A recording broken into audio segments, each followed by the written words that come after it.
नमस्कार मित्रों, मैं Chandrashekhar Birthare CSB acting academy Indore से आप सभी का अभिनंदन करता हूं, स्वागत करता हूं।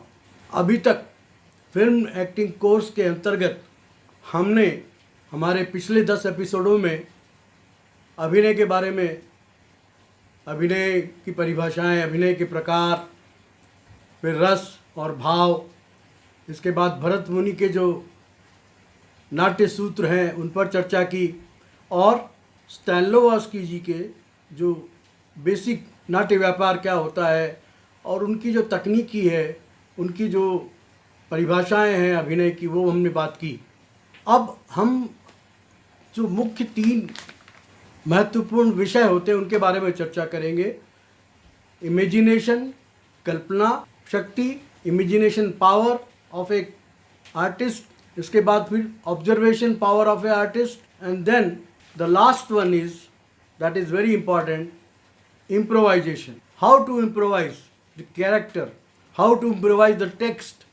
इसके बारे में हमने अभी भरत मुनि के अभिनय सूत्रों में बात की थी, लेकिन फिर एक बार इसमें ये तीनों जो सूत्र हैं 3, वो बहुत महत्वपूर्ण होते हैं अभिनय के लिए।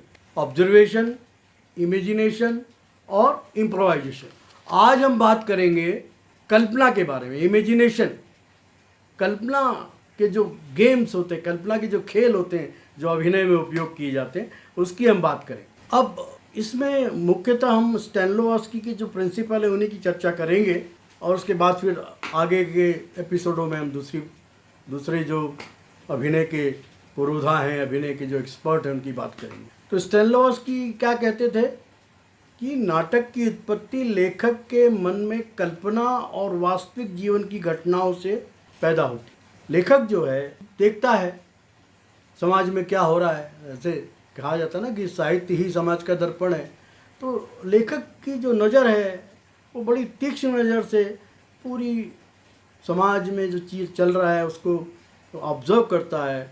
उसके बाद फिर वो घटना कोई ऐसी घट जाती है तो उसके पास जो चरित्र हैं उनको एक ताना बाना बुन के नाटक लिखता है और उसमें कल्पना भी रहती है। अब कल्पना का प्रतिशत और वास्तविक प्रदत्त परिस्थितियों का जो भी प्रतिशत होगा वो अलग अलग हो सकता है कि 70% कल्पना हो सकती है, 30% वास्तविक जीवन से लिया हुआ कथ्य या तथ्य हो सकता है, तो निर्भर करता है। अब अभिनेता की यहाँ पे जो उपयोगिता है, नाटक में क्या करता है वो राइटर, अगर की अनेक मालाएं को गुथता है और प्रदत्त परिस्थितियों को उसमें आरोपित करता है और नाटक लिखा जाता है। अभिनेता का लक्ष्य क्या होना चाहिए? स्टैनिस्लॉवस्की कहते हैं कि अपनी कल्पना और भावनाओं को जगाकर चरित्र की रचनात्मक स्वरूप में प्रस्तुति करे। कंस्ट्रक्टिव प्रोसेस बोलते हैं वो। हमेशा अभिनय को उन्होंने रचनात्मक प्रक्रिया बताया है जिसको हम कंस्ट्रक्ट कर रहे हैं। हर बार जब हम किसी एक नाटक का अभिनय करेंगे तो हर बार हम कुछ नई चीज़ करेंगे उसमें, इसीलिए अभिनय को हमेशा नया कहा जाता है। अब अभिनेता की क्या जिम्मेदारी होती है कि जो भी राइटर ने लिखा है, लेखक ने लिखा है, उसको अपनी कल्पना शक्ति और भावनाओं को जगाकर चरित्र की रचनात्मक स्वरूप में प्रस्तुति करके लेखक के नाट्य आलेख को रंगमंची यथार्थ में बदल दे, वो वास्तविक खड़ा हो जाए। दर्शक जो देखे तो उसको लगे कि जो हो रहा है उसके सामने वो वास्तव में घट रहा है। रंगमंच पर अभिनय और भावना का उपयोग करके ये जो एक जादू बनाया जा सकता। अब कल्पना और फैंटेसी में क्या अंतर है? फैंटेसी एक ऐसी चीज़ है जो हो सके या नहीं भी हो सकती, आगे आने वाले भविष्य में हो भी जाए, तो फैंटेसी उसे कहते हैं। हमारे आसपास जो बहुत सारे आविष्कार हुए हैं उनकी खोज समय के हिसाब से होती चली गई। आज हमारे पास पहले बड़ा एक चोगा वाला फ़ोन होता था, फिर मोबाइल, कंप्यूटर, बिजली का पंखा, बिजली का बल्ब, एयर कंडीशनर, ये सारे मिक्सर, ग्राइंडर, रसोई में जो उपयोग होते हैं, ये सारी आवश्यकता आविष्कार की जननी होती है, ऐसा कहा जाता है। तो ये क्या था कि ये हमारी कल्पना को वास्तविक रूप दिया गया हमारे पूर्वजों ने, जो आविष्कारकर्ताओं ने। तो अभिनेता कल्पना के साथ फैंटेसी का उपयोग कर सकता है। कई फिल्मों में ऐसा हुआ है। एक खुददार करके फिल्म आई थी, अमिताभ बच्चन की कार उड़ती है, वो सब इमेजिनेशन है। और इमेजिनेशन के साथ उसको किस प्रकार से फिल्म के कहानी के ताने बाने में दिखाया जा सकता है। अब देखिए, फैंटेसी जो है, नाटककार क्या करता है, उसका नाटक ज़्यादा से ज़्यादा 100 पृष्ठों का, 150 पृष्ठों का होगा, लेकिन वो 150 पृष्ठों में नाटक 2 घंटे का नाटक भी बन जाता है, 2 घंटे की फिल्म भी बन सकती है।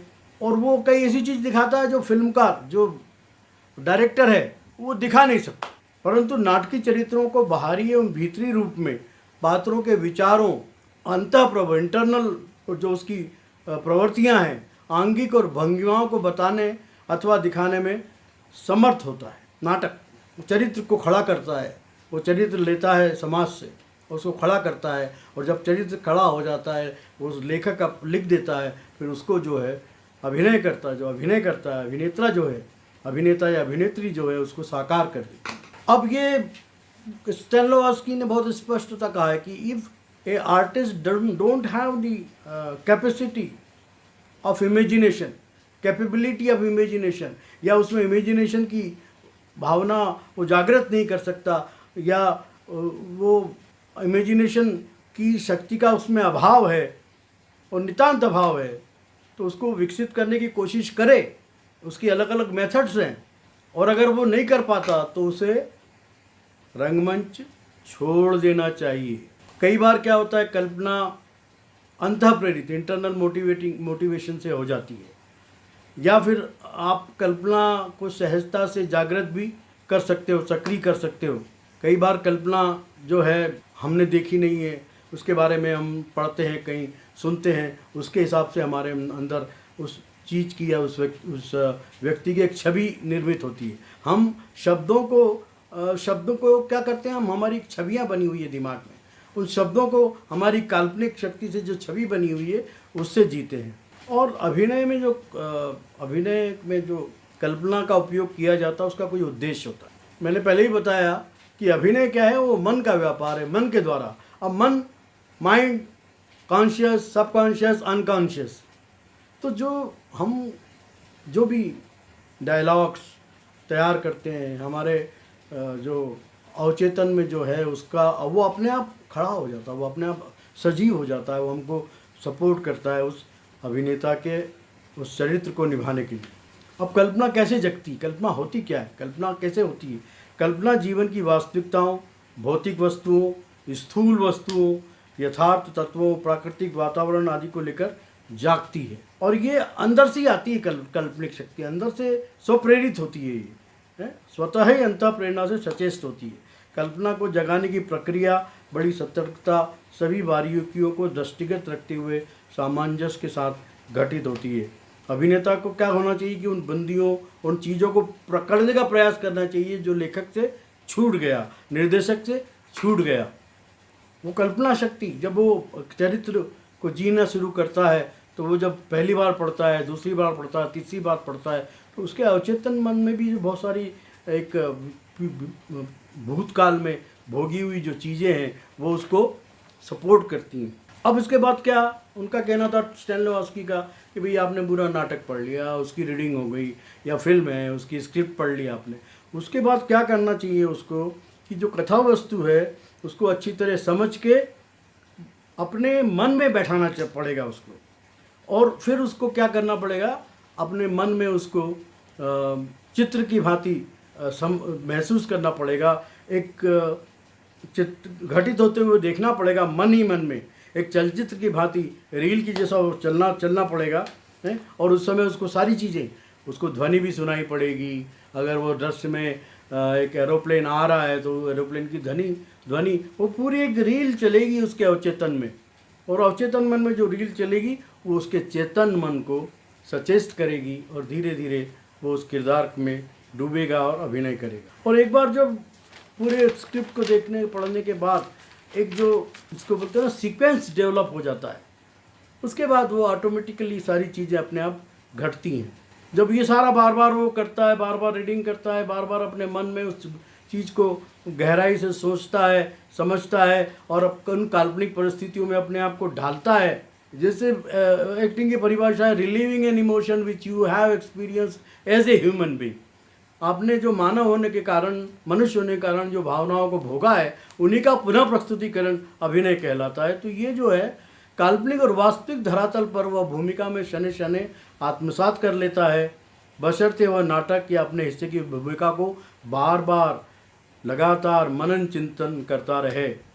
अब कल्पना शक्ति का विकास कैसे किया जाता है, जैसे पहले हमने बताया, तो इसके लिए क्या होता है भाई कि अभिनेता को कहीं भी एकांत में आंखें बंद करके शांत बैठ जाना चाहिए और फिर अपने आप को सोचना चाहिए कि मैं किसी पर्टिकुलर स्थान पे पहुंच गया हूं और वहाँ उसके आसपास वहाँ पे मन कल्पना से सोचना चाहिए कि क्या घट रहा है, वो किस काल में है, वो घटना आसपास क्या हो रही है, आसपास को कौन सी आवाज़ें आ रही है। और जब इन सब परिस्थितियों में वो स्वयं को आत्मसात करने की कोशिश करता है तो बहुत सारे सवाल उसके पास आ जाते हैं कि भाई वो कहाँ है, कौन से कालखंड में है और क्या घट रहा है उसके आसपास।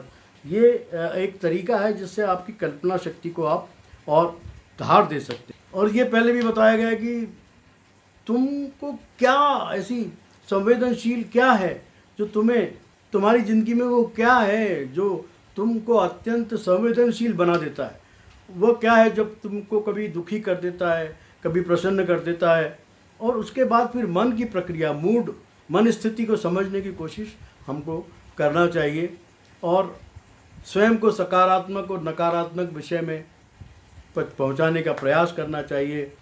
जब अभिनेता अभिनय के लिए तैयार हो जाता है तो वह स्वयं से सवाल पूछे, कब, कहाँ, क्यों और कैसे। ये सवाल पूछेगा तो अपने आप उसकी भूमिका, अपने आप उसको जो कथा वस्तु उससे रिलेटेड जो है, उसके चरित्र से रिलेटेड है, वो सामने उसके उपस्थित हो जाएगी। कि कब, कहाँ, क्यों, कैसे, ये बहुत महत्वपूर्ण प्रश्न है। अगर वो भूमिका का निर्वाह करने के पहले ये सब चीज़ें पूछेगा तो अपने आप उसको सारे उत्तर सब मिल जाएंगे और अभिनेता सहज ही खोज की प्रवृत्ति में संलग्न होता है और कल्पित जीवन को अधिक से अधिक सुव्यवस्थित स्वरूप देने में समर्थ होता है। वैसे भी बिना किसी सुपरिचित और व्यापक आधार के विषय को लेकर कल्पना निरर्थक साबित, तो आधार उसके पास है, स्क्रिप्ट है, कहानी है, कथा है, नाटक है, उससे वो आधार है। उसके बाद वो जब बार बार उसको दोहराता है, उस पर मनन करता है, चिंतन करता है, तो एक चरित्र साकार होने लगता है। अब जैसे तुम्हें पूरी तरह पता होना चाहिए कि तुम कौन हो, कैरेक्टर कौन है, कहाँ से आया है, क्यों आया है, आप चाहते क्या हो और कहाँ जा रहे हो, जब तुम वहाँ पहुँचोगे तो क्या करोगे। सिर्फ यांत्रिक रूप से, सिर्फ मशीनरी में, मतलब मोनोटोनस रूप से आप संवाद बोल रहे हो तो वो अभिनय, संवाद अदायगी कर रहे तो तुम्हारा अभिनय बिना कल्पना के न होकर अवास्तविक होगा। वास्तविक कल्पना के लिए आपको उसमें डूबना पड़ेगा, उस शब्द को जीना पड़ेगा, शब्द के साथ इन सारी परिस्थितियों को जीना पड़ेगा और आपके अवचेतन मन से वो सारी चीज़ें क्रमशः घटेंगी और वो आपके अभिनय में परिलक्षित होगा। वो क्या बोलते हैं स्टेनिस्लॉवस्की कि आपके मन को और शरीर को आप पूरी तरह भूमिका को समर्पित कर दें, आप हट जाएं, अभिनेता जो है वो स्वयं हट जाए, उसके बाद वो जो चरित्र जो उसने गढ़ा है, लेखक ने लिखा है, जो उसने तैयार किया है, जो निर्देशक क्या चाहता है उसके हिसाब से वो तैयार करे। क्योंकि कल्पना का तो कोई शरीर होता ही नहीं है, वो हमारी भौतिक प्रवृत्ति को वैचारिक रूप से प्रभावित करती। कल्पना को हम देख नहीं सकते। इसलिए अभिनेता रंगमंच पर जो कुछ भी करता है, हर एक शब्द जो बोलता है वो उसकी कल्पना के द्वारा रचे गए जीवन का प्रतिफल होता है। अब जैसे उदाहरण के लिए आप मान लो हमारे क्लास में आ रहे हैं, मैं आपसे पूछता हूँ कि यार बाहर बहुत ठंड है क्या, तो आपको क्या लगेगा, आप क्या बोलोगे, हाँ या ना में जवाब देना हो। और कल्पना, तो फिर आपको क्या करना पड़ेगा कि अगर वाकई ठंड है तो आपको बाहर कल्पना में जाना पड़ेगा कि बाहर ठंड पड़ रही है और ठंड पड़ रही है और आपने पैदल आए हैं या मोटरसाइकिल पे आए हैं, और फिर अपनी संवेदनाओं को जगा के आपको बताना पड़ेगा कि आपने कौन कौन से कपड़े पहने हैं, गर्म कपड़े पहने हैं, आपके कोट का कॉलर नीचे है या नहीं है। ये सारी काल्पनिक परिस्थिति आपको निर्माण करना पड़ेगी कि आपको ये लगे, मैं पूछूंगा कि बाहर ठंड है, या आप कहेंगे कि नहीं बाहर तो ठंड नहीं है, गर्मी है, तो फिर आपने किस प्रकार के कपड़े पहने हैं, आपने मतलब आधी बाँह की शर्ट पहनी है, पूरी बाँह की शर्ट पहनी है, आपको पसीना आ रहा नहीं आ रहा, ये सब आपको काल्पनिक रूप से उन चीज़ों पे जाना पड़ेगा। बाहर चल रही हवा में ठंडक कितनी थी, पैरों में पहने जूते भी थे, क्या पैरों को ठंड लग रही थी, इस तरह कल्पना को विकसित करना चाहिए। मतलब इसको फिर अपने आप को परिपक्व करने के लिए आपको उस चीज़ में जाना पड़ेगा। तो ये जो कल्पना है इसको आप कैसे पढ़ें, अब आप इसके लिए आपको बहुत सारा पढ़ना पड़ता है, बहुत सारा समझना पड़ता है, और धीरे धीरे जब मानवीय चरित्र को आप समझने लगते हैं तो फिर आपके अंदर काल्पनिक शक्ति का उद्भव होता है और उस कल्पना को अपने साथ में लेके आप एक चरित्र का निर्माण करते हैं। तो ये कल्पना जो है ये बहुत महत्वपूर्ण चीज़ होती है चरित्र को गढ़ने के लिए, अभिनय करने के लिए। इसलिए स्टैनिस्लॉवस्की ने इमेजिनेशन पर बहुत जोर दिया है। वो इमेजिनेशन जो लेखक ने लिखा था वो अपने उसके हिसाब से लिखा था। अब कलाकार ने उस व्यक्ति को तो देखा नहीं, वो व्यक्ति भी कल्पना का एक रूप है, तो उस कलाकार को अपनी कल्पना के द्वारा, अपने इमेजिनेशन पावर के द्वारा उस चरित्र को गढ़ना होता है। आज इतना ही। अगले एपिसोड में हम बात करेंगे इम्प्रोवाइजेशन की और ऑब्जर्वेशन की। बस धन्यवाद बहुत बहुत। अब आपने मेरी बात को ध्यान से सुना, इसके लिए बहुत बहुत मैं धन्यवाद देता हूँ। और हमारा जो YouTube चैनल है चंद्रशेखर बिरथरे के नाम से, अगर आपने उसको अभी तक सब्सक्राइब नहीं किया हो, लाइक नहीं किया हो, तो कृपया सब्सक्राइब करें, लाइक करें। बहुत बहुत धन्यवाद।